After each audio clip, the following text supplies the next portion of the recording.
उवाच देवदेव महादेव त्रिकालज्ञ महेश्वर करुणाकर देवेश भक्तानुग्रहकारक अष्टोत्तरशतं लक्ष्म्याः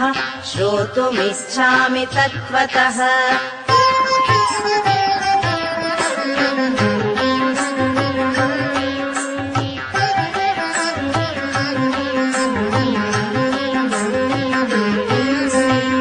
ईश्वर उवाच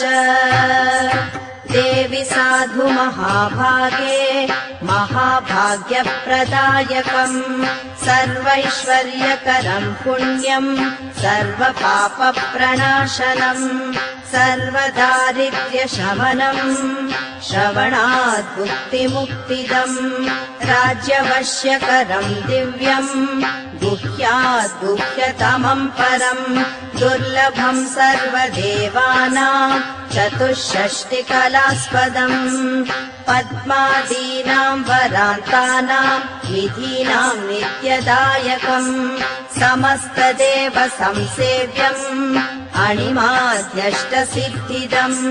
किमत्र बहुलोक्तेन देवी प्रत्यक्षदायकम् तव प्रीत्याद्य वक्ष्यामि समाहितमनः शृणु। अष्टोत्तरशतस्यास्य महालक्ष्मीस्तु देवता क्लीं बीजम् पदमित्युक्तम् शक्तिस्तु भुवनेश्वरी अङ्गन्यासः करन्यास स इत्यादिः प्रकीर्तितः ध्यानम्।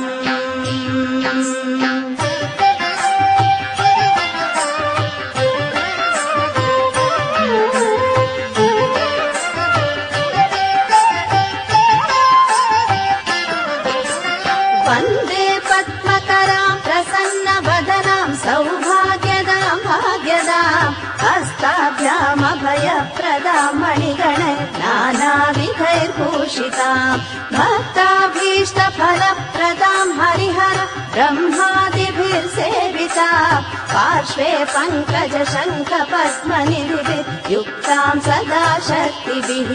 सरसिजनयने सरोजहस्ते धवलतराम् शुकगन्धमाल्यशोभे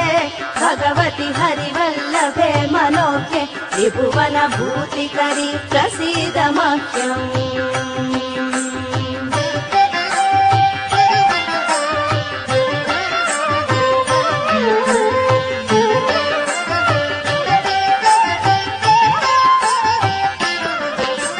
प्रकृतिम् विकृतिम् विद्याम् सर्वभूतहितप्रदाम् श्रद्धाम् विभूतिम् सुरभिम्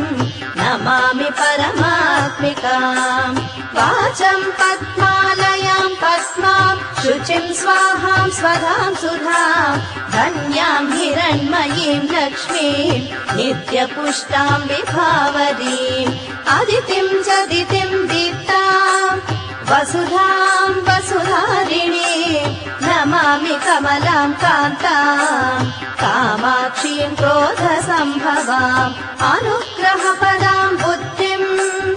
अनघाम् हरिवल्लभाम् अशोकाम् अमृताम् दीप्ताम् लोकशोकविनाशिनीम् नमामि धर्मनिलयाम् करुणाम् लोकमातरम् पद्मप्रियाम् पद्महस्ताम् पद्माक्षीम् पद्मसुन्दरीम् पद्मोद्भवाम् पद्ममुखीम् पद्मनाभप्रियाम् रमाम् पद्ममालाधराम् देवीम् पद्मिनीम् पद्मगन्धिनीम् पुण्यगन्धाम् सुप्रसन्नाम् प्रसादाभिमुखीम् प्रभाम् नमामि चन्द्रवदनाम् चन्द्राम् चन्द्रसहोदरीम्।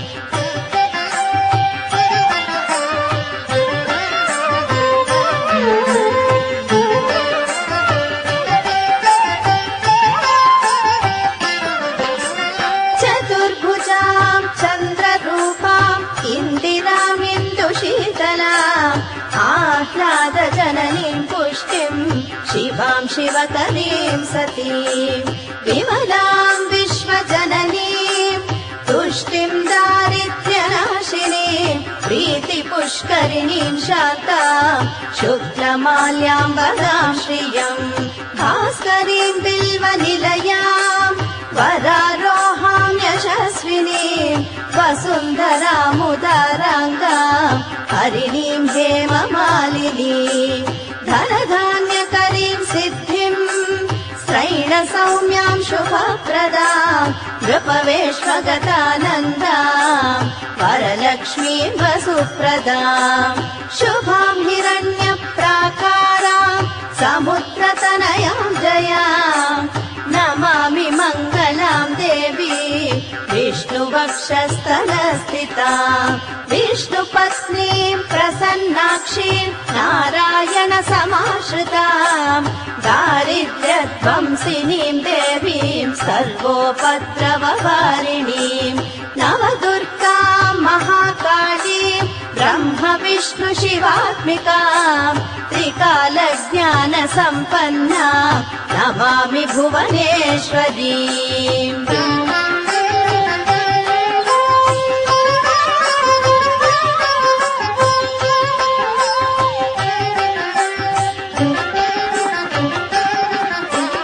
लक्ष्मीम् क्षीरसमुद्रराजतनयम् श्रीरङ्गधामेश्वरीम् दासीभूत समस्त देववनिताम् लोकैकदीपाम् पुराम् श्रीमन्मन्दकटाक्षलब्धविभवत् ब्रह्मेन्द्र गङ्गाधराम् त्वाम् त्रैलोक्य कुटुम्बिनीम् सरसिजाम् वन्दे मुकुन्द प्रियाम् मातर्नमामि कमले कमलायताक्षी श्रीविष्णुहृत्कमलवासिनि विश्वमातः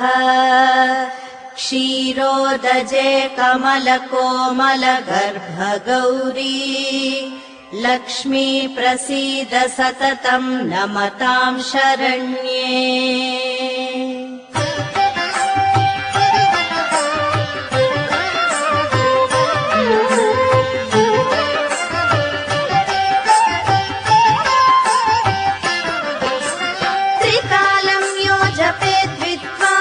षण्मासम् विजितेन्द्रियः दारिद्र्यध्वंसनम् कृत्वा सर्वमाप्नोति यत्नतः देवी नाम सहस्रेषु पुण्यमष्टोत्तरम् शतम् येन श्रियमवाप्नोति कोटिजन्म दरिद्रतः भृगुवारे शतम् धीमान् पठेद्वत्सरमात्रकम् अष्टैश्वर्यमवाप्नोति कुबेरैव भूतले दारिद्र्यमोचनम् नाम स्तोत्रमप्पा परम् शतम् येन श्रियमवाप्नोति कोटिजन्म दरिद्रतः भुक्त्वा तु विपुलान् भोगानस्याः सायुज्यमाप्नुयात् प्रातः काले पठे नित्यम् सर्वदुःखोपशान्तये पठन्स्तु चिन्तये देवी सर्वाभरणभूषिता